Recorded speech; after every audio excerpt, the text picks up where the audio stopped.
ಮೋದಿ ಅವರು ಒಂದು ದೊಡ್ಡ ಸುಳ್ಳನ್ನು ಹೇಳಿದರು. ಏನು, ವರ್ಷಕ್ಕೆ 2 ಕೋಟಿ ಉದ್ಯೋಗ ಕೊಡ್ತೇನೆ ಅಂತ ಹೇಳಿದರು. ಎಷ್ಟು ಜನರಿಗೆ ಉದ್ಯೋಗ ಕೊಟ್ಟಿದ್ದಾರೆ? ಇದ್ದಂಥ ಉದ್ಯೋಗಗಳನ್ನು ಕಳಿಸ್ಕೊಟ್ಟಿದ್ದಾರೆ. 15% GST ಹಾಕಿದ್ದಾರೆ. ಇವತ್ತು ಉದ್ಯಮಿಗಳನ್ನು ನಡೆಸ್ಲಿಕ್ಕೆ ಸಾಧ್ಯನಾ? ನಾವು ಏನಾದರೂ ಒಂದು ಉದ್ಯಮ ಮಾಡಬೇಕು ಅಂದ್ರೆ 18% GST ಕೊಟ್ಟು ನಾವು ಕೆಲಸ ಮಾಡಬೇಕು. ದೊಡ್ಡ ದುರಂತ ಇದು.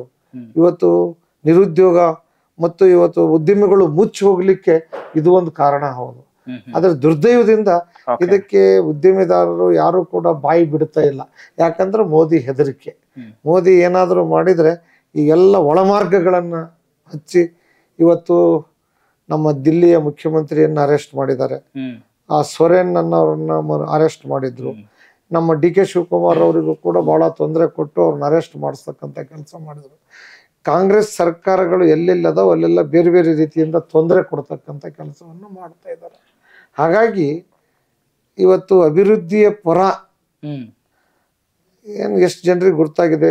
ರೂಪಾಯಿ ಮೌಲ್ಯ ಇವತ್ತು ಏನಾಗಿದೆ, ಎಷ್ಟು ಕುಸಿದಿದೆ ಸರ್. ಹಾಗಾದ್ರೆ ಎಲ್ಲೂ ಆಶ್ಚರ್ಯ ಅನ್ಸಲ್ವಾ? ಅಥವಾ ಒಂದು ದುರಂತನ, ಆಶ್ಚರ್ಯನ, ಶಾಕ, ನೀವು ಹೆಂಗ್ ಹೇಳ್ತೀರ ಗೊತ್ತಿಲ್ಲ.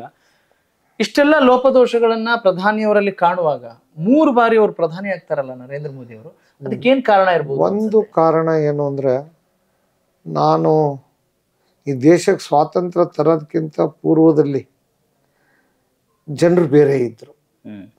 ಇವತ್ತು ಜನ ಸುಳ್ಳಿಗೆ ಮೋಸ ಹೋಗ್ತಕ್ಕಂಥ ಜನ ಇದ್ದಾರೆ.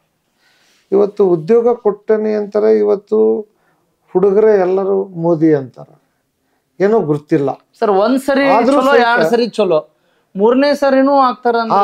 ಆದ್ರೆ ಈ ಸಲ ಹೋದ್ ಸಲ 306 ಸೀಟುಗಳನ್ನ ಸ್ವತಂತ್ರವಾಗಿ ಅವ್ರು ಗೆದ್ದಿದ್ರು.